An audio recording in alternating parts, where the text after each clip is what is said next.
puncturing him, laughing menacingly at him, throwing him in a fire, keeping him in a cool, damp place, covering him in bacon and giving him to the dog. Many things. And as you can clearly see, we're back to our old favorite, the crypt. And we're back to our old favorite, collecting every single nitro box from the beginning of the crypt, because we're on our way to the haunted man. Oh, no I didn't. Power 6, power 5, greater than, less than, equal to another secret level. Oh, you notice that every secret level does use the same splash screen. That's because they all pretty much work the same. They're all slides. This one has a bucket of spinning lava and hands because it's crypt themed. What we have to collect on this one: no nitro boxes because it is a bonus level after all. Hallelujah. Just a bunch of 1-ups and some hostages later on. But this isn't one of the hard slides. Don't you Freddy your little Freddy heads. We just have to play until it straightens out like this. Don't fall off the edge because you're stuck in this strafing animation. Just keep your eye out for hostage winches and poorly animated swinging axes with really bad rusty chain sound effects. Oh my god, listen to those sound effects. And if we remember to lean into all of the curves, we should stay on the slide, and if not, we can just glide back on it. It doesn't matter which way we're facing when we land on it, we'll always just snap to facing the right way. Also, darkness! It fell. For no reason. Because that bug respawns and we can keep getting the lights, and we never have to ride the slide in the dark, so there's no troubles with that. Or did we have to avoid these slides a little more? Well, okay. Ignoring that 1-up because I don't have time to dick around with fire. Or the darkness of this level. Oh, it is so dark I can't see. Oh, there's already another bug. Never mind my squabbling. We're probably going to hit 99 lives by the end of the slide, so I just want to congratulate you all for sticking through with this game long enough to see it to 100% live max completion. Oh, we didn't have to be on the lookout for hostages after all, because they're both blocking my path out of here. There's one up here at the top, but it's being blocked by fire. However, we already did. Oh, let's see if we can catch her. Get back here. And probably the other one's going to be in symmetrical fashion. Hey, what do you know? Don't land in the lava, please. Thank you. Well, that's both the hostages for this level. Since there's no real means to other collectibles in the level, we don't need to actually finish it. Well, it's so close, we can just climb up that little bit of chain and already be out of it. So, woo! Total of 16 out of 32. We're halfway through the hostages, halfway through the levels, but we're over 50%. How do you explain that one? Don't even try. It's not fake. It's not real percentages. It's the fake video game equivalent of if-then statements. Ugh. Anyway, the Haunted Mansion is the other part of the cemetery, in addition to the crypt. He's going to laugh menacingly every time we enter the cemetery, and we finally get to go to that house. Isn't it great? You remember that house is the house we haven't gone to yet, but it was in the splash screens for the crypt. The difference that allows us to access the Haunted Mansion is that little platform is going across the lake there. And that sign is the only up sign in the entire game, pointing towards the Haunted Mansion. We can't actually go up there yet because we've got a lot of nitro boxes to collect from this area. As you remember from my blabbering beforehand, we have to collect them all from the main area, which includes pretty much doing every puzzle we had to do the first time we were here, just to progress through the game, if we want to get 100%. Jersey Devil, isn't it great? Okay. Pushing that rock out of here for my hasty entrance, because I want to avoid being attacked by the eggplants in this box. Not every puzzle, I guess. Those tombstones are already down, and we don't have to collect K and ARF from the main world. That is definitely a relief. Give me that box. And hopefully I can avoid the Frankie and the bat on the way to throwing this at that tree. Oh no, that bat's in the way. Stupid bat, get out of my way. What? What happened to my box? Frankie. Relax. Okay, anyway, because we're gonna take out the Frankie, take out the bat at once. It's like a friggin' monster mashup in here. Devils, Frankies, bats, Trimetro-Tolerane, whatever TNT stands for. Don't call me an expert Let's Player for nothing. Will you call me it for $5 though? Because, you know, I'm looking to increase my reputations. So glad that bat up there did not jump in front of my TNT like they are wont to do. Frankie, no. Frankie, no franking. I don't even care about you. I'm just gonna take your mental box and get out of here. Still can't make that jump up there. I hesitated because I thought that thing was gonna go away, but then I made the jump forward anyway, which was a stupid move. If I wasn't gonna jump in the first place, I really shouldn't have jumped in the second place. But I guess I came to my senses just in time. There's nothing behind that. I don't know why I stopped. And the only thing over here is actually this box here. And ignoring the price tag extra large ghost. Actually, ignoring that ghost, we can make it up here, which is already open. We didn't need to get the spoosher power, the tornado, because everything was already opened. But I would like to be able to use the tornado at any given time. Like, it would be my spin move.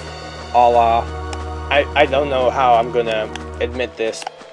In a Jersey Devil game, a la Crash Bandicoot. Be able to spin at any given time. Around. Break up every enemy and every boss fight with that. It'd be great. Maybe if we beat the game 100%, we'll unlock anything. No, we won't. And we've entered the Haunted Mansion. This level is different from the other levels of Jersey Devil because, not yet, but it will be mostly indoors, trust me. What we have here is a long spiral Ghost and Goblins path up a... oh no, the boulder got bigger. Up a very pointy mountain. Pointy in the other way. Not like the land on it way, the get landed on way. And that happens if we get hit. And luckily the checkpoint placed us at the very bottom of the... got hit by a boulder as soon as I spawned. Very bottom of the mountaintop. And the camera angle is actually pointing the other way. So I was holding the right, but I walked off the edge because right wasn't in the right spot. Okay. Notice I've gotten the K.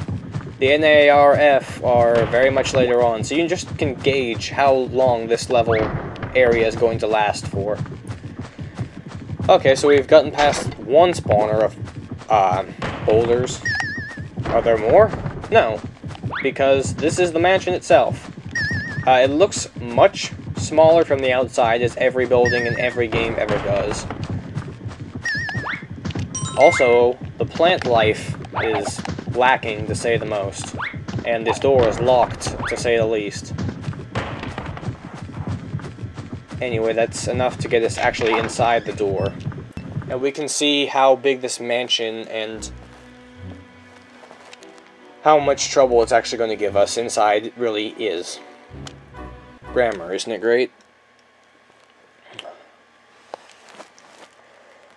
Brace yourselves, because we're going to see a lot of destructible environments. I don't know if you're ready for that level of incredible gameplay, technical achievements. And there we witnessed our first example of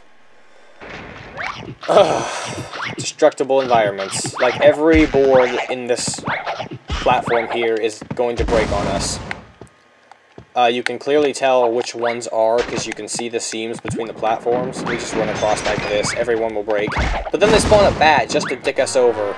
Because the bat hits you, we're gonna die. The bat didn't even hit me, but I died anyway. Also, we're trying to get over there. That's what this whole level leads to. It's basically over there. And the music is gone, so I hope you didn't like it. Let's just try to knock out every single board on the way here. And some doors are locked, some doors aren't. And here's more of the bats that we played through every world except for the first one. And more potted plants. We're going to play through every world. I remember that. Tiny VeggieTales-esque looking eggplant. And pots. We can break open pots. Oh no! Did I forget to mention, that doesn't stop happening. The very obvious cover, the destructible cover, I did not notice. It continues throughout the whole level. Most of the time it's completely ineffectual. I can see a box on the other side. Isn't it great? Not gonna fall for this trap again. Not a pun. Don't even acknowledge that. Okay. And hope the F token does not fall down any of the pits I'm about to create. Oh no. Okay, good. Okay, good. And we've made it to the other side of this platform. Now every single board here will fall out from under us. So let's destroy every enemy, like the bat and the R token. And we can almost jump straight up through this floor here. Not that it'll do us much good. Let's just run across and break open every single thing ever made so we can get this nitro box. Ugh. Sometimes he automatically jumps when I walk off a platform like that.